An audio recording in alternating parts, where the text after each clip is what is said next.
Oi, pessoal. Para melhorar nosso entendimento, vamos falar um pouco dos cruzamentos. Aquela discussão que a gente iniciou lá no grupo no WhatsApp, certo?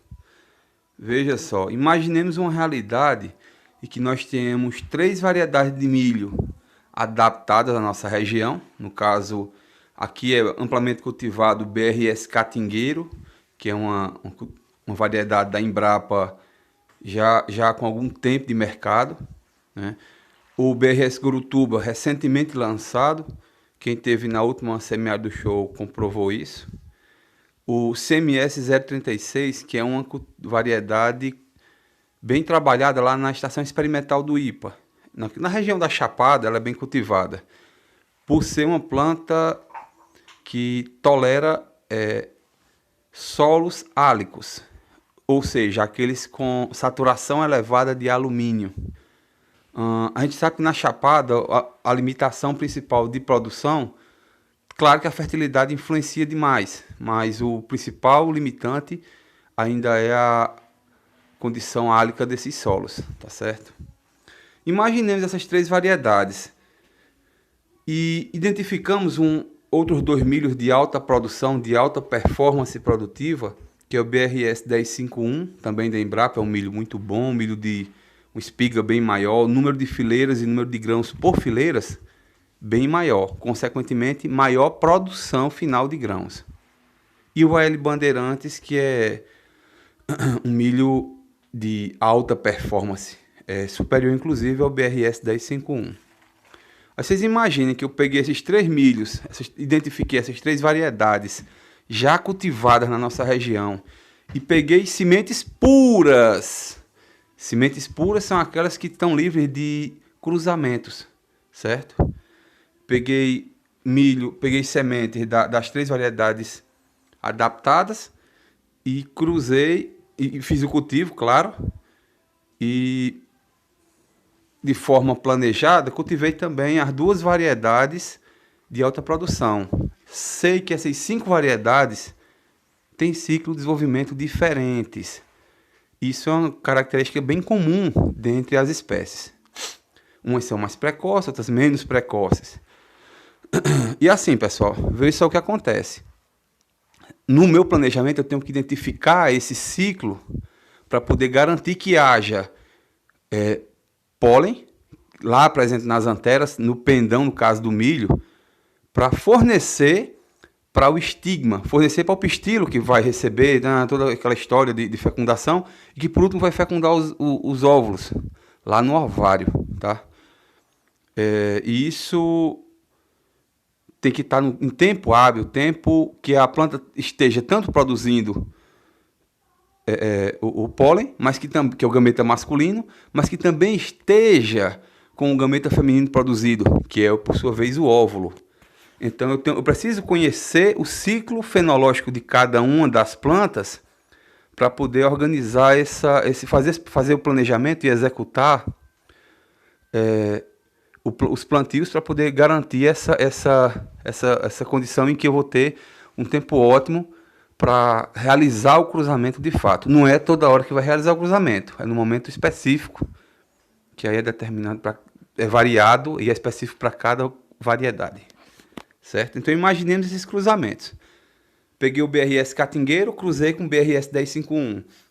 Peguei também o BRS Catingueiro e cruzei também com a L Bandeirante, para saber qual era o melhor cruzamento, claro. Mas também eu peguei o BRS Gorutuba, cruzei com o BRS 1051, BRS Gorutuba, cruzei com a L Bandeirantes. E assim também como eu fiz com o CMS 036. Vamos lá. Como eu falei agora, os cruzamentos foram esses. Né? Eu peguei o BRS Catingueiro versus BRS 1051, foi o primeiro cruzamento. Mas também peguei o BRS 10 Catingueiro e cruzei com a L Bandeirantes, justamente para obter o melhor rendimento. O objetivo, nesse caso, era aumentar a produção, porque rusticidade, adaptação à nossa realidade semiárida, esses milhos aí já apresentam. Porém, a gente precisa aumentar a produção. Então, imaginemos que a Faciagra vai criar uma nova variedade e pensou nesses cruzamentos. Logo, fiz o planejamento, identifiquei o ciclo, e esse milho eu plantei hoje, o outro eu plantei com 20 dias, o outro com 15, o outro com 40, de acordo com cada realidade. Isso é só uma expressão hipotética, tá certo? Do dia de plantio. Isso vai variar em função da condição de cada produto. Só lembrando que assim, cada parcela foi formada por 9 plantas. Se a gente considerar essa realidade, a gente tem a seguinte condição. Ó. Vamos dar uma olhada bem aqui. Observe que cada quadro desse tem 9 pontos, certo? Cada quadro pretinho desse com 9 pontos verdes. Isso daí é uma hipótese de desenho experimental, tá? Imaginemos um experimento onde eu tenha 3 variedades adaptadas sendo cruzada com 3 variedades de alta produção. Perdão, 3 variedades adaptadas, tá até um errozinho aí, cruzadas com 2 variedades de alta produção. Eu vou já corrigir isso aí. 3 vezes 2 são 6 cruzamentos, concordam? BRS Catingueiro cruzado com BRS 1051, um cruzamento. BRS Catingueiro cruzado com AL Bandeirantes, 2 cruzamentos. Se a gente voltar aqui, a gente observa, ó, BRS Catingueiro 2 vezes, BRS Grotuba 2 vezes, CMS 036 2 vezes, 2, 2, 2, 6. Então eu vou ter 6 combinações, tá certo? Já que eu só vou cruzar com as variedades de alta produção. Então são 3 adaptados vezes 2 de alta produção. Então 6 cruzamentos. E eu fiz o seguinte, repetição nesse ensaio que eu hipoteticamente desenhei, repetições, que são os blocos nesse caso, já que é um delineamento em bloco casualizado, eu coloquei 10. Justamente porque a parcela só apresenta uma planta útil para ser avaliada. Se vocês analisarem, nós temos toda uma área de bordadura. Analisando a parcela 1, por exemplo, são 3 linhas de 3 pontos, 3 pontos verdes. Então, os 3 pontos de cima é borda, os 3 pontos da lateral direita, borda, os 3 pontos inferiores, borda, os 3 pontos da esquerda, borda. Só o ponto central refere-se à planta que a gente vai medir. Medir a altura, medir como, medir número de espigas, tamanho da espiga, peso da espiga, número de fileiras, número de grãos por fileiras. Vejam que a gente precisa ter atenção numa questão aí, viu? Eu estou avaliando uma planta. Isso é muito arriscado. Claro que a gente sabe que na prática a gente nunca coloca uma planta, a gente coloca 3, 4, 5, 10 plantas justamente para gerar uma média. Porque é aceitável que uma planta ou outra se perda. Se uma planta se perder, eu perder uma parcela experimental, eu posso ter problema. E observe que são 10 repetições, 10 blocos. Mas mesmo assim eu preciso ter mais de uma planta para gerar uma média nessa parcela, para daí poder arrancar o valor dessa parcela. Tá, pessoal? Vocês vejam só. São 6 possibilidades de cruzamento, né, devido a 3 variedades adaptadas, vezes 2 variedades de alta produção. Vocês vão perdonar esse erro na tela, no slide. Eu vou fazer uma correção depois, claro, mas isso não vai ser para essa apresentação agora. E aí vê o que acontece. Repetido 10 vezes. Por mais que eu tenha vai se gerar uma média, claro, de 10 repetições. Só que para mim gerar a média de uma parcela, eu tenho que ter mais de uma planta. Nesse exemplo, a gente usou só uma planta, tá? É só para a gente entender mais ou menos como se dá a coisa, experimento em campo. Cada parcela tem 9 plantas. Eu vou ter 60 parcelas, tá? Então, esse refere-se ao número de parcelas na minha área, ou melhor, de plantas na minha área experimental.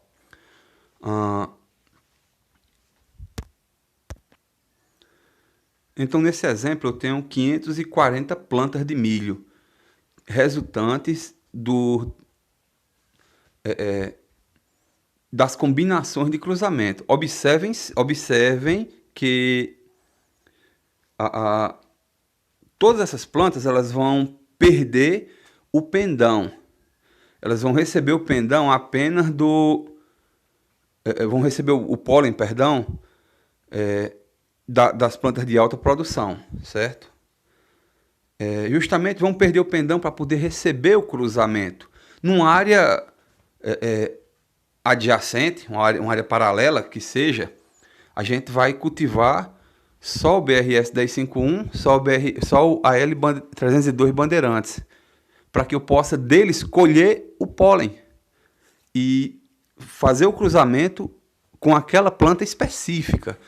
A gente não deve cultivar muito próximo, justamente para não haver cruzamento descontrolado. Então, eu vou lá no momento certo, eu sei que aquela planta que eu fiz o cultivo vai estar com o ovário pronto para receber o pólen naquele dia, naqueles dias que eu cheguei para fazer a polinização. Então, não precisa como deixar, correr riscos e manter o cruzamento, e manter as plantas que vão realizar o cruzamento, que são as plantas que vão fornecer o pólen, bem pertinho, próximo, porque a gente sabe que o vento pode carregar o pólen e realizar isso. A planta de milho, ela tem essa capacidade de disseminar no ambiente grandes quantidades de gametas masculinos, devido a dispersão dos grãos de pólen, até mesmo pela altura da planta e a forma que se encontra, tá certo? Então aí vejam só, nesse exemplo, eu estou mostrando para vocês a parcela experimental, a composição de plantas em cada parcela, a composição de plantas do experimento. Aqui a gente está mostrando o número de combinações de cruzamento, analisando o lado esquerdo, e a parte superior está vendo os blocos.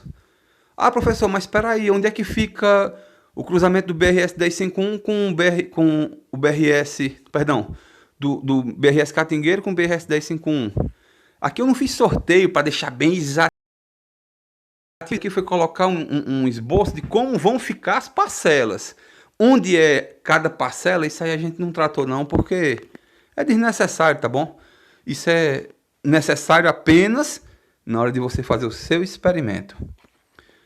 O que acontece com isso? Fiz o plantio das plantas que vão receber o cruzamento, ou seja, aqui estão cultivadas as plantas que vão receber o pólen. Aí vê o que acontece. Fiz isso, fiz o cruzamento, aí a planta formou a espiga, houve a maturação fisiológica completa, eu colhi.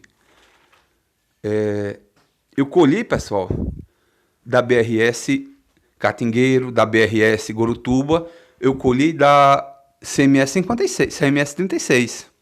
O produto é que vai ser resultante do cruzamento, tá certo? Mas a planta que ofertou o resultado, que é a geração parental, foi a base materna, que nesse caso foram as plantas adaptadas, as variedades adaptadas. E aí vê só o que acontece. Geração parental, como falei, BRS Catingueiro versus BRS 1051, Gorutuba versus BRS 1051, CMS 36 versus BRS 1051, Catingueiro versus L Bandeirante, Gorutuba versus L Bandeirante, 036 versus L Bandeirantes. Geração parental foram as variedades puras, as linhagens puras que eu cruzei para obter um resultado esperado, uma mal produção, uma coisa do tipo. E vê o que acontece. A geração F1 é formada por exemplo, o resultado do cruzamento BRS Catingueiro cruzado com o BRS 1051 ficou meio sangue BRS, meio BRS Catingueiro e meio BRS 1051. E por aí vai. Meio BRS Gorutuba e meio BRS 1051. Justamente porque num cruzamento sexual, cada indivíduo, materno ou paterno, fornece 50% da sua carga genética, onde é uma recombinação dos alelos, dos fatores, formando um gene. E aí a definição de quem é dominante e de quem é recessivo. Se tal característica é mais positiva ou menos positiva, vai estar se mostrando nesse momento. Pessoal, isso aí é geração F1, ou seja, o que eu colher, nesse caso, a espiga que eu colher, que eu tiver a semente, Eu vou ter uma semente não mais BRS Catingueiro ou não mais 10 BRS 1051. E sim a semente será meio BRS Catingueiro e meio BRS 1051. E aí sucessivamente. Se eu pensar em novos cruzamentos, imaginemos uma outra hipótese. Imaginemos que a gente queira pegar essa planta que foi meio BRS Catingueiro e meio BRS 1051 e novamente vou lá, peguei a semente, né, fiz a colheita do F1, cultivei, vai nascer uma planta que é meio sangue BRS Catingueiro e meio sangue BRS 1051. Nessa planta eu peguei novamente, eu fiz a decapitação, eu fiz a velha conhecida corte do aparelho masculino, né? E nesse caso, fui lá no BRS 1051, peguei novamente o pólen do BRS 1051 puro, 100% BRS 1051, linhagem pura. Fui lá, peguei o pólen e coloquei em cima dessa planta, que era meio sangue BRS Catingueiro e meio BRS 1051. O que é que vai sair? A geração F2, nesse caso vai ser 1/4 BRS Catingueiro e 1/4 BRS 1051 de um lado. Vai ficar 50% da carga genética. E meio BRS 1051. Ou 1/4 BRS Catingueiro e 3/4 BRS 1051. Pessoal, o 3/4 quer dizer 75% do sangue, da carga genética, tá? Não sangue, perdão, que a gente não está tratando de animal. É uma expressão que a gente usa no meio de produção animal, só que assim, acaba que confundindo. Perdão nesse quesito. Mas assim, 1/4 da carga genética do BRS Catingueiro vai permanecer no DNA dessa planta, da geração F2, tá? Que é a semente que eu colhi na segunda geração. E 3/4, que é 1/4 mais 1/2, vão estar representando a BRS 1051. Então a capacidade produtiva deve estar bem aguçada. Vejam só que assim, o primeiro é um híbrido simples, cruzei duas linhas puras. O segundo é um híbrido puro, perdão, um híbrido duplo, porque eu tenho 2 níveis de cruzamento. Só que nesse caso, eu estou fazendo o que a gente chama de cruzamento absorvente, né? As plantas descendentes, se eu continuar cruzando com BRS 1051, daqui a pouco eu vou ter BRS 1051 puro, certo? Ok? Pronto, então a gente fica por aqui e vamos conversando.